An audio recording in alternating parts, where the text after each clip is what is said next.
So back on the 26th of November in 2022, I rode my last mainline tour for the year.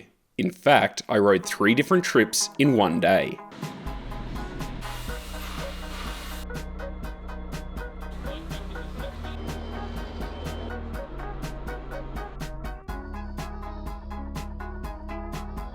They were, first up, Steamrail Victoria's second parallel run trip for the year, which ran from Newport, where Steamrail is based, out to Kananook and Frankston.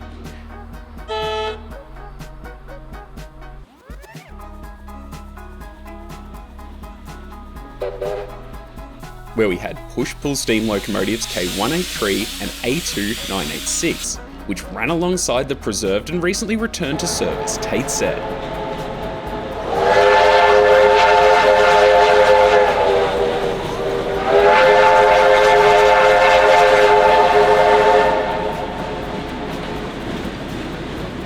Which was followed by a trip put on by 707 Operations, the Hobson's Bay steam shuttles, which was a free event, with locomotives R707 and V-Line's A66.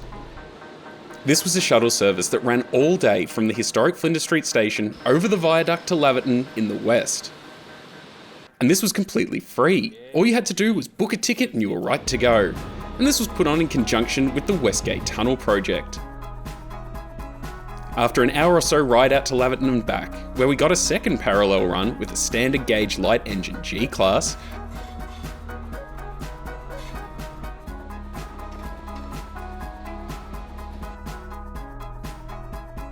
I made my way back to Moorabbin to ride the parallel trip back to the city.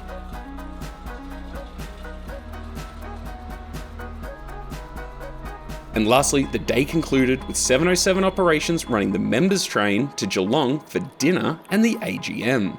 So it was a massive day, and it was certainly worth making the effort to ride all of these. Now, I had intended to do a bit of a vlog with this, but it just didn't work out. But I didn't want to let all this footage go to waste.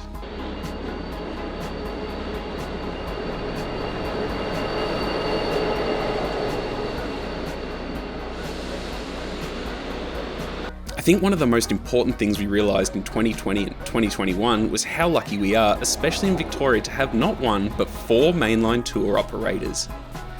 2 of which ran the majority of trips throughout 2022. And like I said back in my video on the South Gippsland Railway, I would try to ride as many of these trips as I could, and I think I did pretty well, and this monster of a day was an excellent way to end the year, at least from my perspective. That's not to say that it didn't go without a few mishaps during the day, like the first parallel run missing its slot in between suburban services, and the Tait train having to run backwards from Southern Cross to meet us back at Kensington. Or, on the return trip to the city, a points failure at Moorabbin threw things into absolute chaos, to the point where I almost missed my trip to Geelong. Although I say nearly, I still had time for a pint at the Network Bar in Southern Cross. Or, when we were in Geelong, due to a works occupation on the Warren Pond side, our train had to push back into the Geelong yard so the R could be detached so it could be turned so that the R and the A could run back to Melbourne at full send. But that's all part of the fun of a heritage trip. It'd be pretty routine if everything just went to plan.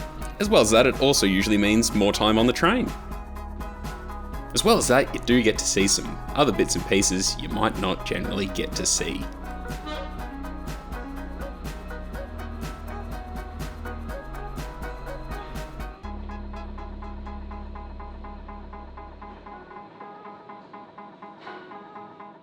Now, something I did realise on this tour, at least on the parallel, was the lack of patronage. Now, there were quite a number of empty compartments on the trip I was on, but a lot of people lineside taking photos. Now, I know I might sound like a broken record on this, but the only way these kind of trips will keep running is buying a ticket. I mean, now, in 2023, the parallel run to Frankston will never happen again, due to the points being removed at Caulfield.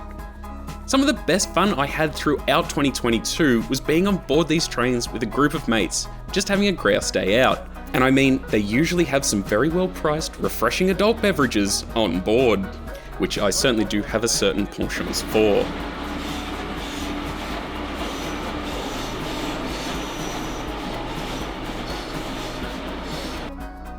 I got a number of messages throughout the year from people both interstate and overseas extremely envious of how many mainline heritage tours take place here, and how lucky we are. And I sure hope that they can continue well into the future. and I'll keep riding these trips as often as I can. Now, I might not currently have the time to volunteer with these organisations, but it's the least I can do by grabbing a ticket and hopefully convincing some of you to do the same thing by seeing these videos to see what a day on the rails is like. Anyway, this was an excellent day and I can't wait to go on even more this year. So if you rode on any of these trips, let us know your thoughts in the comments, and don't forget to subscribe so you can keep up to date with all the videos that I've got coming out in the future.